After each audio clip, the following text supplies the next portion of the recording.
আরাআইতাল্লাযী ইউকাযযিবু বিদ্দীন ফাযালিকাল্লাযী ইয়াদউল ইয়াতীম ওয়া লা ইয়াহুদ্দু আলা তাআমিল মিসকিন। পরের আয়াত পড়েন।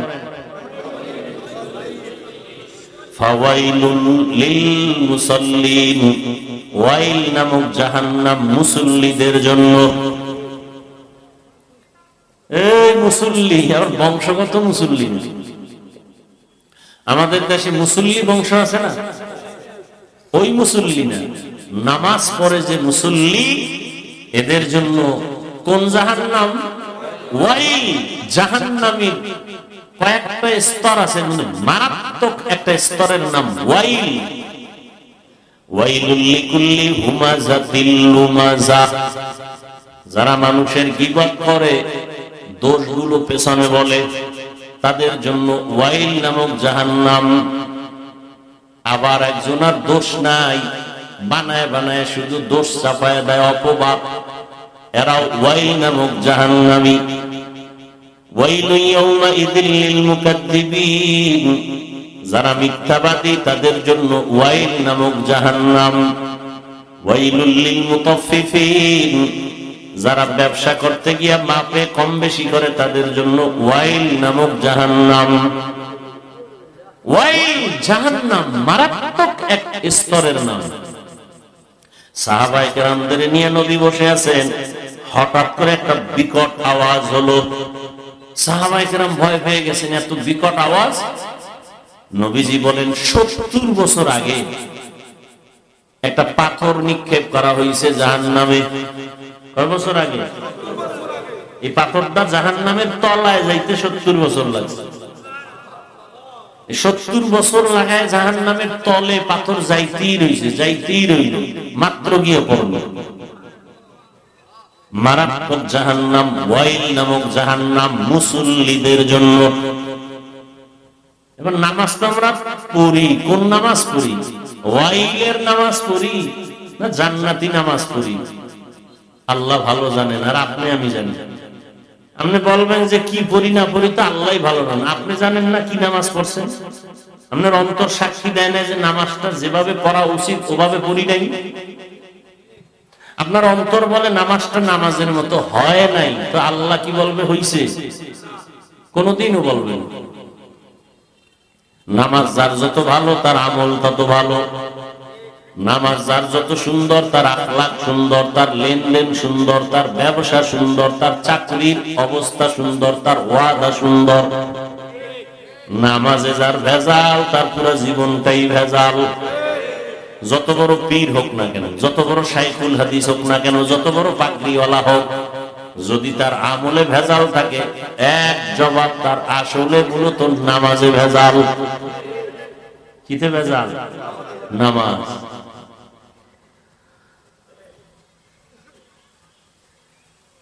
আল্লাহ বলেন আর রহমান আল্লামাল কুরআন খালাকাল ইনসান আল্লামাহুল বায়ান।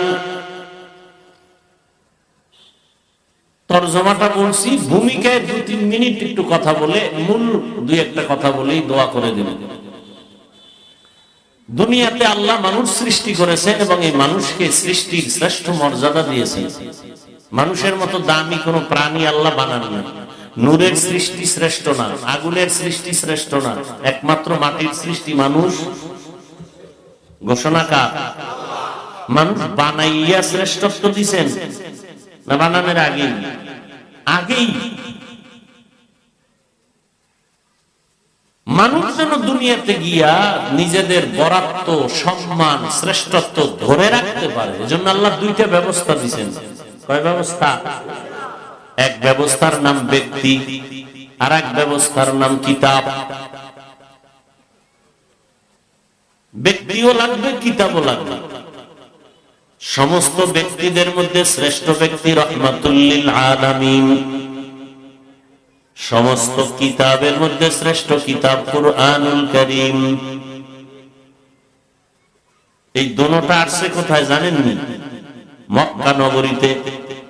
শ্রেষ্ঠ ব্যক্তি রাহমাতুল লিল আলামিন কোথায় আসছিলেন বলেন? শ্রেষ্ঠ কিতাব কোরআন কোথায় আসছে?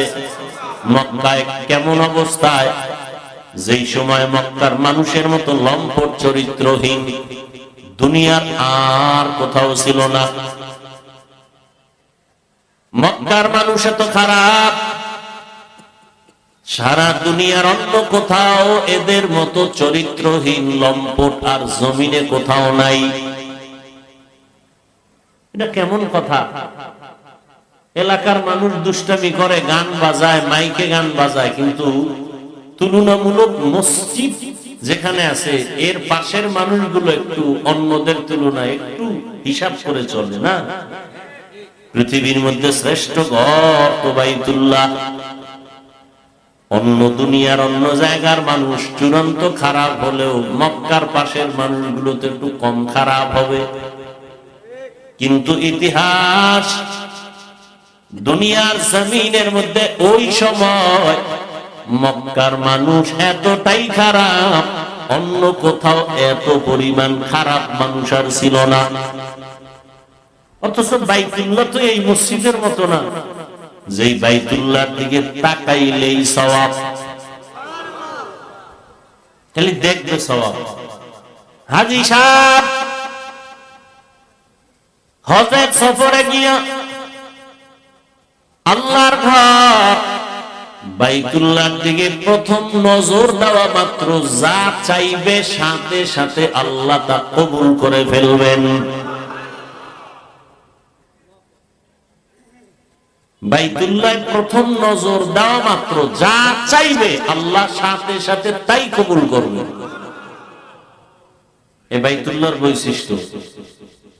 বাইতুল্লাহর এরিয়ার মধ্যে যদি কেউ একবার বলে আল্লাহ, 1,00,000 বার আল্লাহ বলার সওয়াব। বাইতুল্লাহর এরিয়ার মধ্যে বসে যদি কেউ বলে সুবহানাল্লাহ, একবার বলছে 1,00,000 বার সুবহানাল্লাহ বলার সওয়াব আল্লাহ দান করবেন। যেই বাইতুল্লাহ দিয়ে তাকাইলে সওয়াব, ওই বাইতুল্লাহর পাশের মানুষগুলো এত খারাপ কেন? এর অনেকগুলো কারণের বড় একটা কারণ হলো এরা মুরব্বি হারা। কি হারা? ঈসা নবী চলে গেছেন, 500 বছর প্লাস আর কোন নবী নাই। মুরব্বি হারা হইতে হইতে এরা মনের নফসকে মুরব্বি বানায় নিছে, মনে যা কয় তাই করে। আমাদের মধ্যে কিছু মানুষ আছে কারণ কোন মুরব্বি মানি না, এই সোরার ঘরের সোরারা কোন মুরব্বি মানে না, পীর মানে না, ওলিয়া উলিয়া মানে না, ওরা মানে কারে? ওরা নফসকে মানে। ওদের মুরব্বি নফস শয়তান, ওদের মুরব্বিকে নফস শয়তান।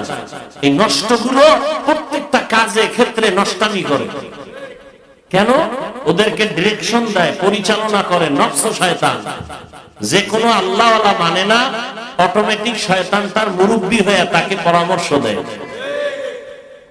মক্কার মানুষগুলো এত সুন্দর বাইতুল্লাহর পাশে থাকিয়াও খারাপ হলো কেন? কি নাই? মুরব্বি নাই।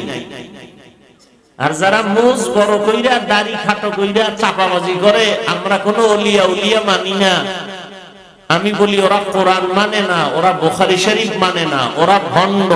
কেমন ভণ্ড? ওদেরকে যারা ভণ্ড বলে না তারাও ভণ্ড। যারা ওলিয়া উলিয়া মানে না এরা কি? এরা কোরআনও বুখারী শরীফও, এদেরকে কেউ যদি ভণ্ড না বলে তারাও। আল্লাহ হেদায়েত দান করুন।